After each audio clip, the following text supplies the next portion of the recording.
The black race is one of the branches of the human race. As a section of humanity, he occupies a position in the world at the present time most unfavorable and most uncomfortable. The black people are subjects of ostracism. It is said that our humanity has shown us no more love, no greater sympathy than we are experiencing. Wheresoever you go throughout the world, the black man is discarded, is ostracized, is relegated to the lowest in things, social, political, and economical. This therefore suggests a problem and one that must be solved.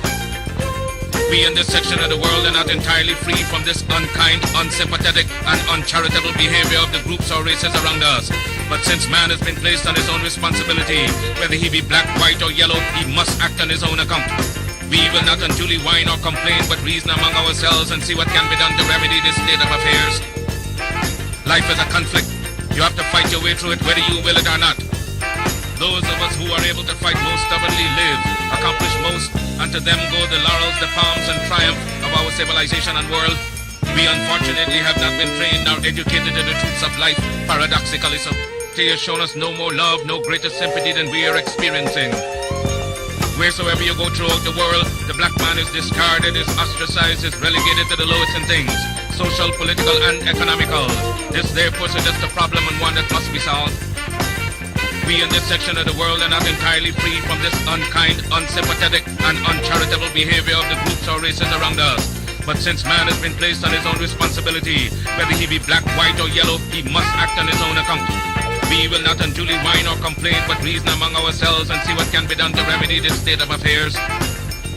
Life is a conflict. You have to fight your way through it whether you will it or not. Those of us who are able to fight most stubbornly live, accomplish most, and to them go the laurels, the palms, and triumph of our civilization and world.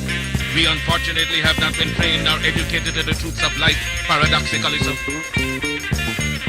May I say something to you to give you a true knowledge of yourself and life, so that the same glory and success attained by other men who understand themselves may be yours. Man in the full knowledge of himself is a superb and supreme creature of creation. When man becomes possessor of the knowledge of himself, he becomes master of his environment, the captain of his own ship, the director of his own destiny, the accomplisher of his own ends. Man should understand himself because man is full of knowledge, and this knowledge is a gift of nature. When Mother Nature created man, she deprived him of nothing. He was given the faculty of understanding all things around him. This faculty for understanding has not been taken away from him. None of his senses have been taken away from him. So there is no excuse for the black man in lacking the knowledge that man is used to beautify the world and produce all that he needs for his happiness and civilization. Look the world over, and whatever you see in it that is pleasing to man, contributing to man's comfort, to his needs and to his satisfaction, it is but the work of man. Man blessed with the knowledge of himself and the understanding of all things around him. If you are able to live with the knowledge of yourself and with the greater knowledge of nature, you must know what is good and what is not. You must know what is finite. You must know that which is material, physical, and otherwise is at your disposal to create or otherwise use. If we leave America and go over to the east to Japan, they will be telling their fellow citizens of Japan of the wonderful accomplishments of the Japanese people, proving that man is moving onward as time moves on. But you have hated yourselves as you have done in previous years. You have shown malice, prejudice, and hate to each other. And the result is that while other races have made progress, while India has made progress towards nationalism, while Ireland has made progress towards republicanism, while the whole world has made progress in man's accomplishments, you still stand fighting yourselves, dishonoring yourselves, showing no disposition toward that higher life so that you will be abundantly blessed. So reflect and think that you were created for some purpose other than exhibiting malice toward your neighbor or fellow men of your own race. What a pity it is that we cannot stand united without a written law. There is no written law compelling other races to stand together. They are brought together by the gentle touch of nature. The unwritten law of nature causes them to stand together on all occasions. So wheresoever you find them in the field, that one gentle touch of nature causes them to stand together, if need be, die together. But with the black man, you can preach to him from the pulpits. You lecture from the platforms, from the byways and the hedges. The spirit of cooperation, but he will not cooperate. You talk to him gently, you try talking harshly to him, he still will not cooperate. The result is that he falls prey to those who understand themselves and walk through the world making you their serfs and slaves. You must acquire an understanding of yourselves. Look around you. See the smiling pictures of nature, the beautiful hedges, the wonderful mountains, the wonderful vegetation all around. But because of your disposition to each other, you live in suffering, in want, in penury, and in debt. You lack the gentle touch of nature, love for each other. You hate yourselves. Black men and black women, what is wrong with you? Why have you no affection for yourselves? Could I hope to see you living among yourselves as the people I've spoken of? Living in charity, love, and in sympathy with each other? It can be done. I wonder if you will adapt that course. Isn't it easier to enjoy prosperity than to live in ignorance and darkness? Why select the worst out of nature? Nature never gave pain, suffering, and death to the world. It was man himself who selected death, pain, and sorrow. I wonder if I cannot inspire you to select between good and evil.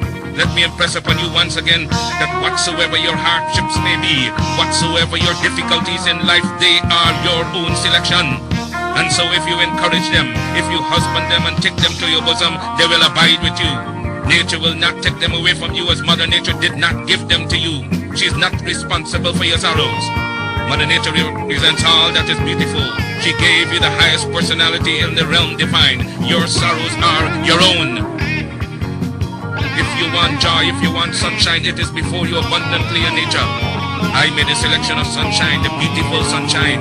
I made a selection to laugh with the moon, to laugh with the stars, and sing with the birds of the forest and of the wilderness, to join in the rhythmic music of the winds that sing from east to west and from north to south.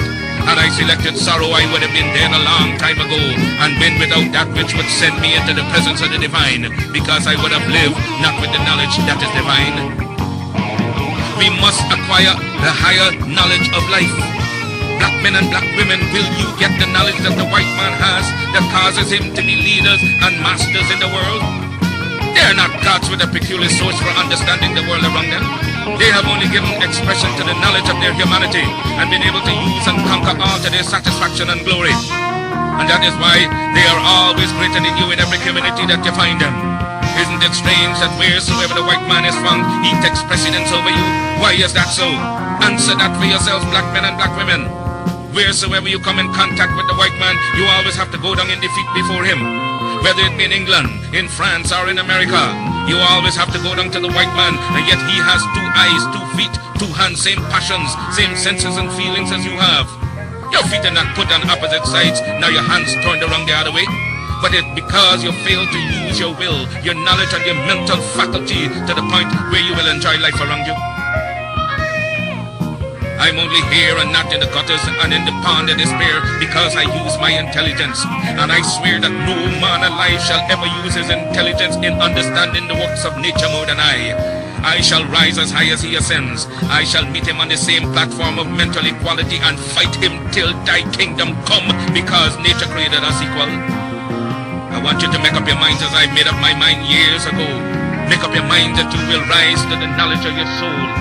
Because of your ignorance, you cannot understand and decide between good and evil. You don't know whether you're doing right or wrong. With a greater knowledge of life, you're able to appreciate all things around you.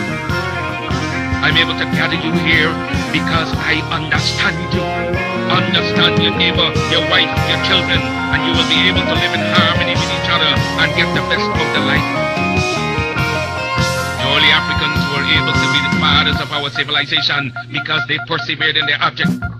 When we hear the civilization of the Alexandrias, of the Timbuktus, the creation of the black man in the early ages, do we realize that the civilization we now enjoy was handed down to the present century? But the black man went back to sleep and is still sleeping. We are trying to awaken you to the true consciousness of yourselves. You young black men, you young black women, may we not appeal to you knowing you as we do.